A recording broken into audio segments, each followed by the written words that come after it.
মোগলাইয়ের এই চিকেন রেসিপিটা যে একবার খাবে সে কিন্তু বারবার খেতে চাইবে। আজকের বানিয়েছি চিকেন মাখানি বাটি মশলা, সঙ্গে রয়েছে এই রুমালি রুটি। কেমন করে বানাবেন বাড়িতে, তাহলে ঝটপট রেসিপিটা দেখে নিন। প্রথমে আমি তোমাদেরকে চিকেন মাখানি বটি মশলা কি করে বানাতে হয় সেটাই দেখাবো। এর জন্য আমি 2 কিলো চিকেন নিয়েছি। তারপর ওর মধ্যে লেবুর রস দিয়ে চিকেনটাকে 1 ঘন্টার জন্য ম্যারিনেট করতে রেখে দিয়েছি। চিকেনের পিসগুলো একটু ছোট ছোট হলে ভালো হয়। আমার এখানে কাটার সময় ছিল না, তাই আমি বড় বড় পিস রেখে দিয়েছি। এবার কড়াইতে সর্ষের তেল গরম করে নেব। তোমরা চাইলে বাটার দিয়েও করতে পারো। যেহেতু এখন সবাই স্বাস্থ্য সচেতন, তাই বাটারের বদলে আমি এখানে সর্ষের তেল দিয়েছি। এবার ওর মধ্যে সাদা জিরে দিয়ে চিকেনের পিস ও সামান্য নুন দিয়ে 7 থেকে 8 মিনিট মিডিয়াম টু হাই ফ্লেমে ভালো করে ভেজে তুলে নিতে হবে। যদি সাদা জিরে না থাকে তাহলে নর্মাল জিরে দিয়েও রান্না করা যেতে পারে, এতে স্বাদের কোনো পরিবর্তন হবে না। এরপর কড়াইতে আবারও সর্ষের তেল গরম করে তাতে সাদা জিরে ফোড়ন দিয়ে ওর মধ্যে একে একে পেঁয়াজ কুচি, রসুন কুচি, গোলমরিচ, আদা কুচি, কাঁচা লঙ্কা কুচি, কাজু দিয়ে হালকা বাদামি করে সবগুলো একসাথে ভেজে নিতে হবে। তারপর এই পেঁয়াজ রসুনের মশলাটা বেটে নিতে হবে। আবারও ওই কড়াইয়ের মধ্যে কিছুটা সর্ষের তেল গরম করে ওর মধ্যে দারচিনি ফোড়ন দিয়ে পেঁয়াজ কুচি দিয়ে বাদামি করে ভেজে নিতে হবে। এবার ওর মধ্যে আদা ও রসুন বাটা দিয়ে কিছুক্ষণ নাড়াচাড়া করে ওর মধ্যে চিনি ও টমেটো কুচি দিয়ে আবারও খানিকটা নেড়ে নেব। তারপর ওর মধ্যে আগে থেকে পেঁয়াজ আদা রসুনের যে মশলাটা বেটে রেখেছিলাম সেটা দিয়ে খুব ভালো করে মিশিয়ে নেব।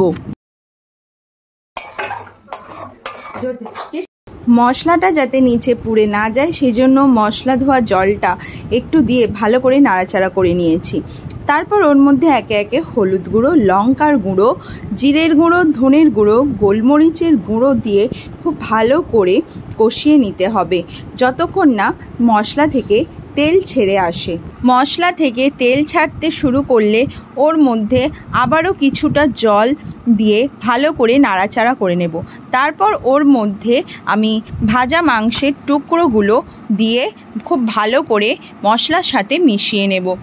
যেহেতু পরোটার সাথে খাওয়া হবে সেই জন্য আমি এখানে গ্রেভি রেখেছি। আপনারা চাইলে গ্রেভি নাও রাখতে পারেন, একদম কষা কষা করেও নামিয়ে নিতে পারেন, তাহলে টেস্টটা কিন্তু খুব ভালো লাগবে। মাংসটা কিন্তু একেবারেই সেদ্ধ হয়ে গেছে, দেখতেই পাচ্ছেন। এবার ওর মধ্যে নুন দিয়ে খুব ভালো করে নাড়াচাড়া করে নেব। গ্রেভিটা একটু ঘন হয়ে গেলে একদম নামানোর আগে ওর মধ্যে ফ্রেশ ক্রিম দিয়ে খুব ভালো করে মিশিয়ে নিলেই তৈরি হয়ে যাবে চিকেন মাখানি বাটি মশলা। আমি এখানে সম্পূর্ণ রান্নাটা সর্ষের তেলে করেছি, আপনারা চাইলে কিন্তু বাটার মিশিয়েও করতে পারেন। এরপর বানাবো রুমালি রুটি। এটা আমি অনলাইন থেকে দেখে শিখেছি, পদ্ধতি সেম রেখে প্রথমবার বানিয়েছি। বাড়ির সবাই তো ভালো বলেছে, এবার আপনারা কেমন হয়েছে বলুন। রুমালি রুটি বানানোর জন্য ময়দার মধ্যে আমি নুন, সামান্য চিনি আর সাদা তেল দিয়ে ময়ন দিয়ে খুব ভালো করে মেখে নিয়েছি। তারপর ওর মধ্যে গরম জল দিয়ে একটু নরম করে মেখে 8 ঘন্টার জন্য চাপা দিয়ে রেখে দিয়েছি। এরপর ওর মধ্যে থেকে লেচি কেটে বড় বড় করে রুটির সাইজে বেলে নিয়েছি 4-5টা। এখানে আমি ঘি দিয়ে বেলেছি, আপনারা চাইলে সাদা তেল দিয়েও বেলতে পারেন।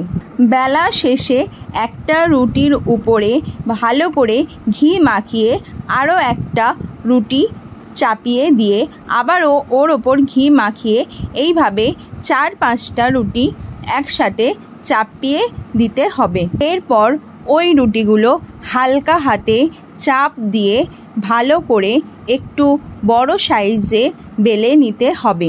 মনে রাখবেন হালকা করে কিন্তু চাপ দেবেন, না হলে কিন্তু রুটিগুলো খুলবে না, একটার সাথে একটা জুড়ে যাবে। এবার এই রুটিগুলো চাটুতে দিয়ে 2 পিঠ খুব ভালোভাবে সেঁকে নিতে হবে।